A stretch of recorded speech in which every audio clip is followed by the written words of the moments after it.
이 정부의 코드 낙하산 인사가 점점을 이루고 있습니다.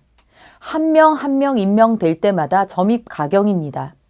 오죽하면 만들라는 청년 일자리를 만드는 게 아니라 자신들의 코드 인사 일자리, 자신들의 과거, 자신들의 정권 사람이었던 낙방한 의원들의 일자리 만드는 데만 열심인 일자리 정부, 일자리 만드는 정부, 그런 일자리 만드는 정부라는 비난을 듣겠습니까? 이 정부는 진짜로 경제 살릴 마음이 없는가 봅니다. 경제에 손을 놓은 정부라고 생각이 됩니다. 청와대의 장하성, 공정위의 김상조에 이어서 이제는 금융감독원장으로 김기식 임명을 강행했습니다. 이 세 사람 모두 참여연대의 핵심 멤버들입니다.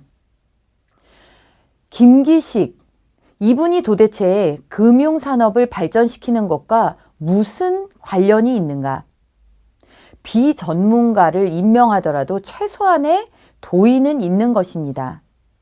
그토록 자유무역을 공격하고 한미 FTA 반대, 이런 것들을 본인의 행보의 가장 대표적 행보로 꼽을 수 있는 사람, 이런 사람을 금융감독원장에 임명해 놓고 금융산업, 신산업, 앞으로 새로운 먹거리, 이런 말을 할 수 있겠습니까? 김기식 의원은 의원 시절 피감기관의 돈으로 로비성 출장을 다녀온 것으로 밝혀졌습니다. 어마어마한 돈이 들어갔습니다. 며칠짜리 출장, 거기에 매우 이례적으로 여비서를 동행해서 그렇게 다녀왔습니다. 그 돈은 모두 피감기관에서 됐습니다. 피감기관은 왜 이런 결정을 할 수밖에 없었을까요? 이런 피감기관의 제안을 받으면 보통의 의원들은 거절을 합니다.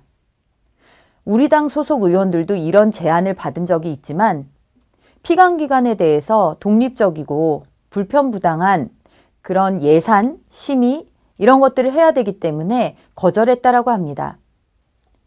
말로는 공정, 말로는 갑질 없는 세상, 이런 것을 이야기하면서 앞으로는 그런 이야기를 하고 뒤로는 피감기관과 기업들의 팔비틀기를 하는 매우 전형적인 수법을 보여준 것입니다.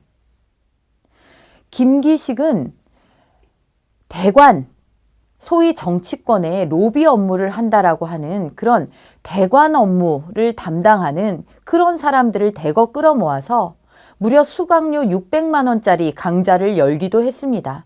성황을 이뤘다라고 합니다. 이 사람들이 공부를 하러 그 자리에 모였을까요? 눈도장을 찍고 또 이런데 수강 신청 안 하면 찍힐까봐 거기서 만들어주는 네트워크에 대한 기대감, 이런 것들로 자리를 지킬 수밖에 없지 않았을까요? 이런 것들에 무감각하고, 아니 철저하게 이용해서 사이까지, 정말 사리사욕까지 이렇게 철두철미하게 챙긴 사람들이 이제 정권이 바뀌자 한 자리씩 공공기관의 기관장을 하겠다라고 덤비는 실정입니다. 자신들이 이전에 했던 말, 자신들이 이전에 했던 행동에 구애받는 일은 전혀 찾아볼 수가 없습니다.